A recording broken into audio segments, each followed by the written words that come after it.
और पैसा अनुसूचित क्षेत्रों के लिए आती है। और पंचायत व्यवस्था, क्योंकि वो भी संविधान का हिस्सा है। वो किसका हिस्सा है? संविधान का वो भी हिस्सा है। वो कहाँ है? 9। और हमारी पैसा भी भाग 9।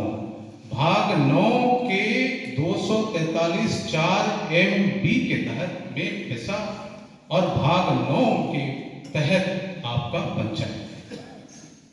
तो इस तरह से अगर देखें तो ये भी, क्योंकि ये कह रहा है पंचायत का विस्तार है अनुसूचित क्षेत्रों में,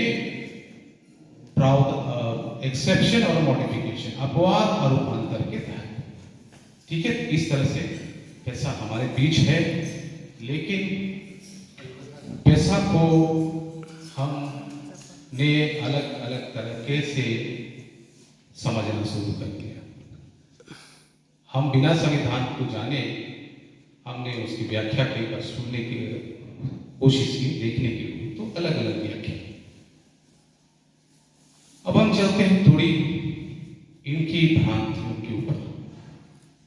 भ्रांतियां क्या क्या है, और उस भ्रांतियों के आलोक में ही हम इसका जवाब ढूंढेंगे। भ्रांतियां क्या है? पैसा या पैसा। दूसरी भ्रांति, पैसा या JPRA, झारखंड पंचायती राज एक्ट। तीसरी भ्रांति, पैसा चूंकि अनुसूचित क्षेत्र के लिए है इसलिए वहां चुनाव नहीं हो सकता। पांचवी भ्रांति, और ये भ्रांति में सिर्फ एक पक्ष को नहीं कह रहा, ये भ्रांति है हमारे सरकार को भी। हम सरकार को नहीं अच्छा कह रहे हैं, अगर उनकी गलतियां हैं तो हम उसको भी पॉइंट आउट करेंगे। अगर आप गलतियां हमारे समझ में हैं उसको भी पॉइंट आउट करेंगे।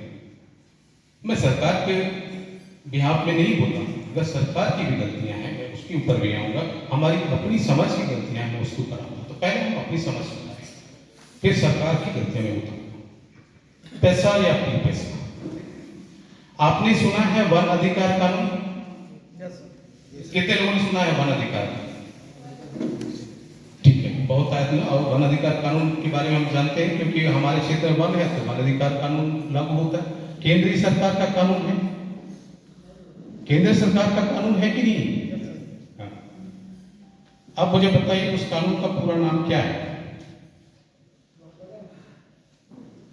वन अधिकार कानून का पूरा नाम क्या है?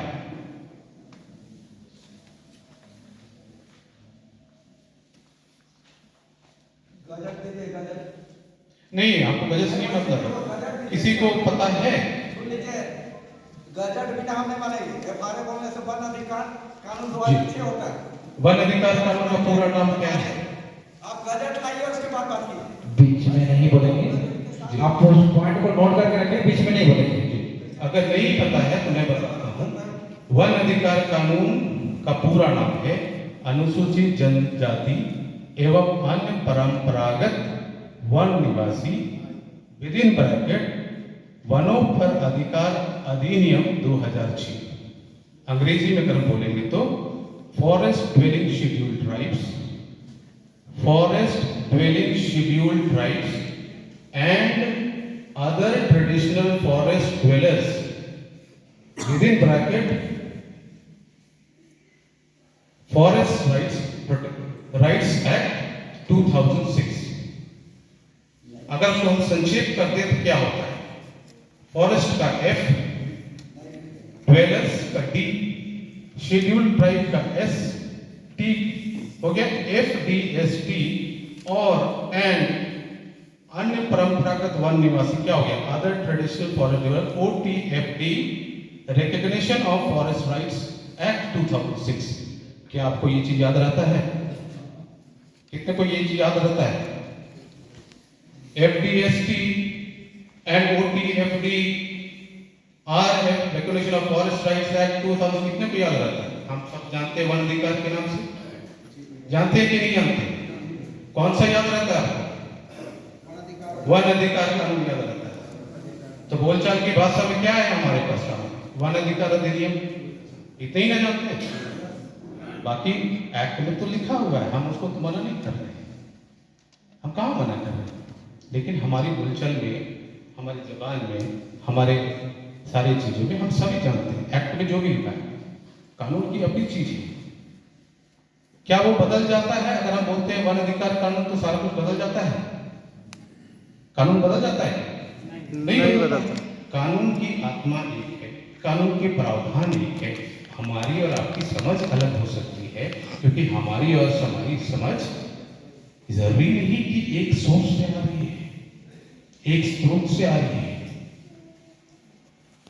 अगर एक स्रोत से आ रही होती या फिर अब सब कानून की समझ रखते तो मेरे जैसा प्राध्यापक की जरूरत नहीं पड़ती विश्वविद्यालय में पढ़ाने की। सब पढ़ लेते हैं यूट्यूब देख के, करते ना, सब कुछ तो अवेलेबल है।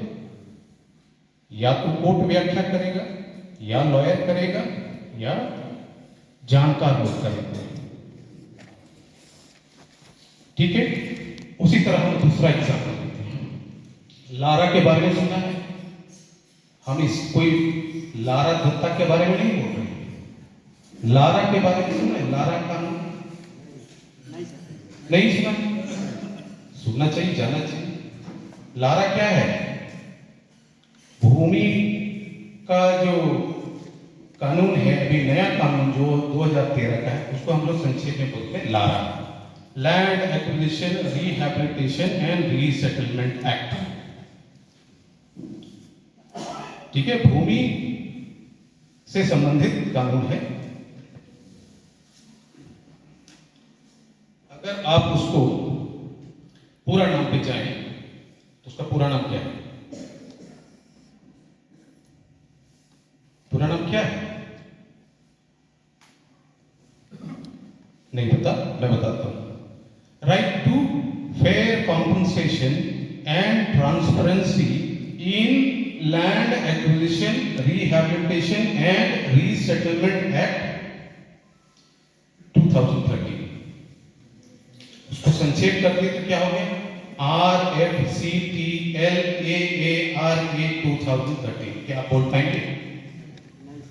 हम क्या जानते हैं? लारा बोले तो भाई लारा मतलब लैंड एक्विजिशन रिहैबिलिटेशन रीसेटलमेंट, संक्षेप में उसको बोलते हैं। एक कानून का जो नाम वास्तव में है वो तो पूरा नाम देता है ना। हम आम बोलचाल की भाषा में उसको संक्षेप करते हैं ताकि सहज हो। क्या हम सहज करने के लिए उसको बोल दिए छोटा तो कानून बदल गया क्या? बदल गया क्या? नहीं बदल, अमेंड हो गया क्या अपने से? वो कुछ दूसरा बोल दे तो वो अपने में संशोधित हो गया क्या? चमत्कार हो गया? ऐसा तो नहीं होगा। कानून तो वही है। हम उसको कुछ बोले, कानून का आत्मा नहीं बदलता है। कानून के शब्द अगर ए लिखा हुआ है तो ए ही रहेगा।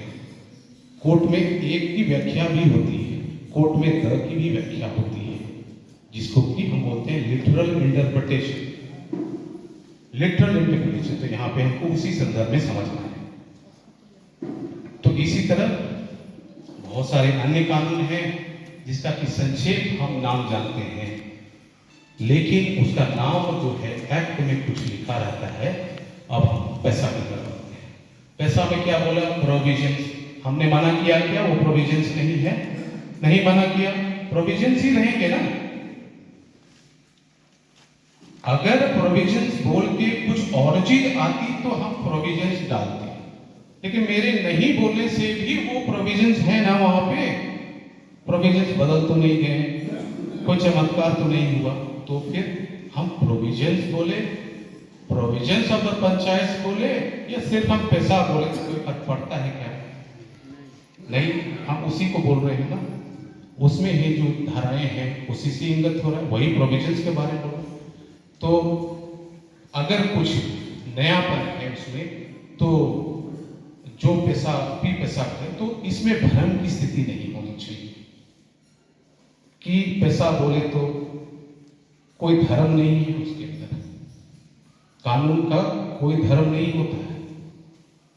अगर कोई कानून धर्म विशेष के लिए बनता है तो अलग है, लेकिन कानून की सभी राज्यों के लिए, वो 10 राज्यों के लिए कानून है, कोई झारखंड के लिए इकलौता नहीं है। वो कानून जो है 10 राज्यों के लिए है, झारखंड को लेकर। और उन 10 राज्यों में कोई अलग धर्म के मानने वाले हैं, तो ये कहना गलत है कि भाई ये ईसाई प्रायोजित है या ये साधना के लिए ही किया है या किसी इसको। एक कानून है जो आपके आदिवासी क्षेत्र के लिए आपको स्वशासन की व्यवस्था के अनुरूप आपको विकास करने की अवसर देता है। उसमें बहुत सारे प्रावधान हैं और उसको हमको समझना चाहिए और हमको उसको जानना चाहिए और उसी तरीके से जानना चाहिए। उसमें कोई बदलाव नहीं है, चाहे उसके नाम आप कुछ करें। आप चाहे तो आपकी मर्जी है, आप उसको पी पैसा भी बोल सकते हैं क्योंकि वो एक्ट बोल रहा है। लेकिन सुविधा के लिए आप पैसा भी बोलेंगे तो भी उसमें कोई फर्क नहीं पड़ेगा। इसलिए भ्रम में ना रहे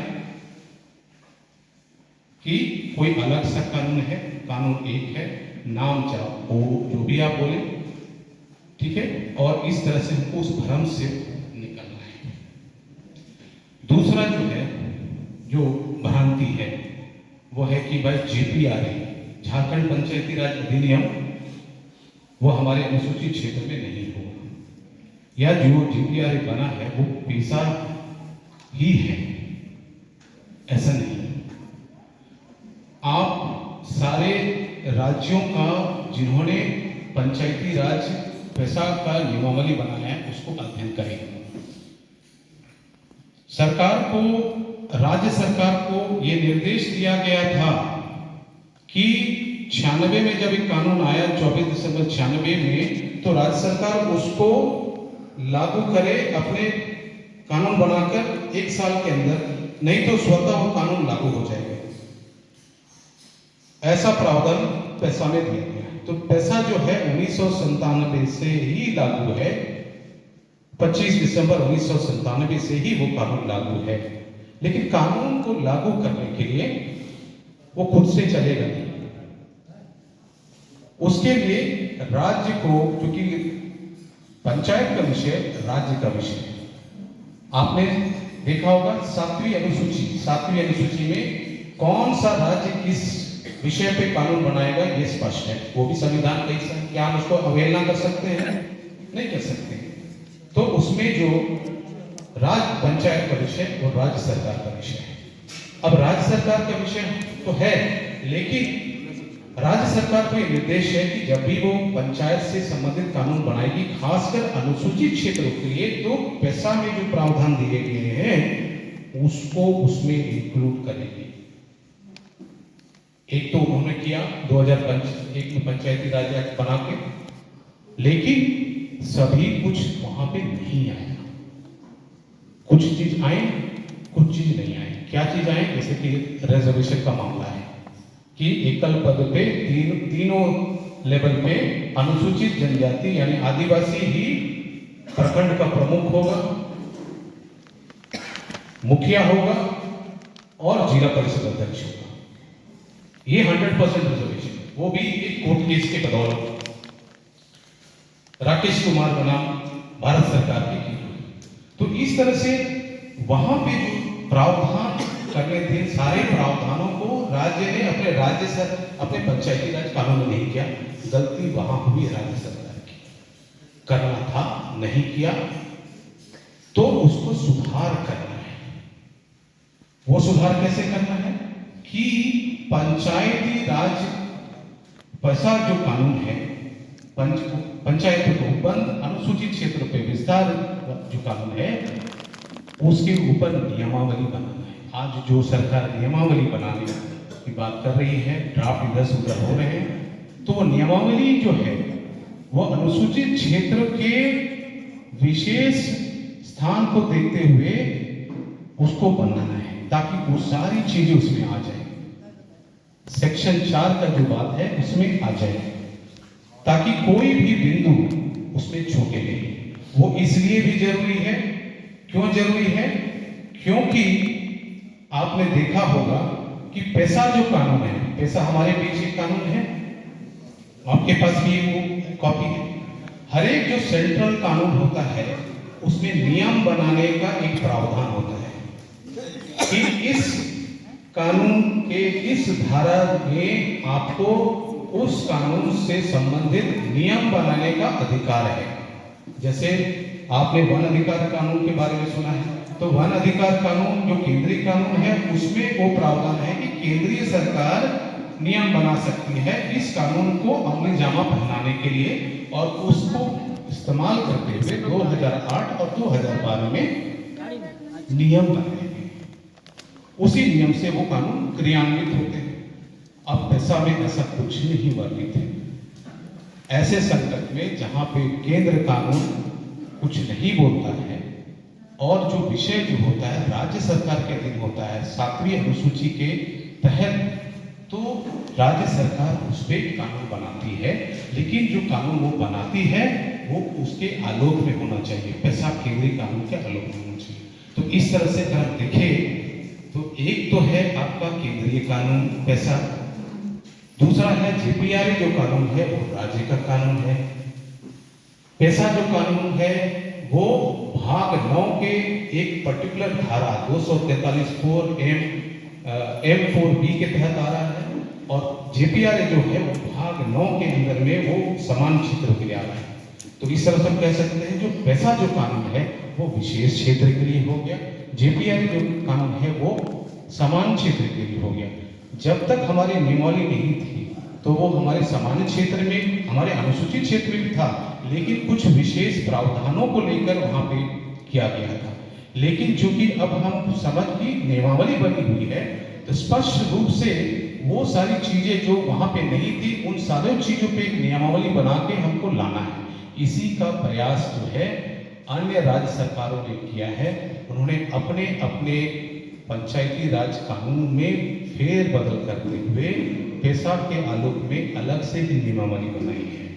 अगर हम उदाहरण स्वरूप ले लें तो आंध्र प्रदेश ने कानून बनाया है, उसी तरह से हमने देख लें तो मध्य प्रदेश और छत्तीसगढ़ ने कानून बनाया है, उसी तरह से हम देखें तो गुजरात ने कानून बनाया है, उसी तरह से हम देखें तो राजस्थान ने कानून बनाया है, उसी तरह से हम देखें तो तेलंगाना ने आंध्र प्रदेश का ही कानून को अंगीकार किया है। लेकिन 2 राज्य जो है हमारे झारखंड और उड़ीसा ने कोई अभी तक नियमावली नहीं बनाया है। और जिन राज्यों ने 6 राज्यों ने बनाया है उन्होंने क्या किया, अपने ही पंचायती राज एक्ट में चेंज करके एक प्रोविजन डाला कि अब से एक सारे प्रोविजन जो है अनुसूचित क्षेत्र में लागू होंगे और अनुसूचित क्षेत्रों के लिए एक विशेष पैसा नियमावली बना दिया है। तो अगर राज्य सरकार नहीं बनाएगी तो कहां से कानून बनेगा, और कानून जब बनेगा, चूंकि पैसा में कोई ऐसा प्रावधान नहीं दिया है कि यहां से रूल बनाना है, वो रूल बनाने का पावर कहां से आएगा, राज्य सरकार के पंचायत राज अधिनियम से आएगा। क्योंकि इसी का उदाहरण देते हुए 131(1) का पावर इस्तेमाल करते हुए राज्य सरकार पैसा नियम बनाएगी और वो पैसा के अनुरूप होगी, पैसा के अनुरूप होगी। तो जिसको कि कानून की भाषा में बोलते हैं एनेबलिंग प्रोविजन, यानी कानून बनाने की शक्ति कहां से लाएंगे, तो वो आपके चूंकि पैसा में कहीं वर्णित नहीं है तो वो कहां से आएगा, आपके राज्य के कानून से आएगा। उस धारा को इस्तेमाल करते हुए सिर्फ झारखंड नहीं बल्कि अन्य राज्यों ने भी यही किया है। तो या तो अन्य राज्य हमारे हिसाब से गलत है तो फिर अन्य राज्यों को भी हमको चैलेंज करना पड़ेगा, सिर्फ झारखंड ही सही है ऐसा तो नहीं। तो कहीं ना कहीं हमको सोचना पड़ेगा कि हम किस चीज पे हम विरोध करें। ठीक है, अब हम बात आते हैं, उन्होंने बनाया लेकिन कहीं ना कहीं कुछ विसंगतियां भी रही। जैसे अभी जो नियमावली घूम रही है उसमें उन्होंने लिखा है कि अधिनियम का अभिप्राय है, फिर उसने लिखा है अपना राज्य का पंचायत का, और आपका मध्य प्रदेश और छत्तीसगढ़ 2 ऐसे ही राज्य हैं, 2 ही राज्य हैं जिन्होंने लिखा है अपने पैसा नियमावली में कि अधिनियम का अभिप्राय है पैसा, पंचायतों का उपबंध, अनुसूचित क्षेत्रों का विस्तार। तो सिर्फ तो हिंदुस्तान में अब तक के जो है कि 2 ही राज्य ने पैसा लिखा है, बाकी राज्यों ने लिखा है पंचायती राज अधिनियम। अपने अपने राज्य का, राजस्थान का राजस्थान पंचायती राज अधिनियम, हिमाचल का हिमाचल पंचायती राज अधिनियम, इस तरह से। तो वहाँ हो सकती है विसंगतियाँ है, उसको बेशक उसमें सुधार होना चाहिए जो अभी नियमों में घूम रही है।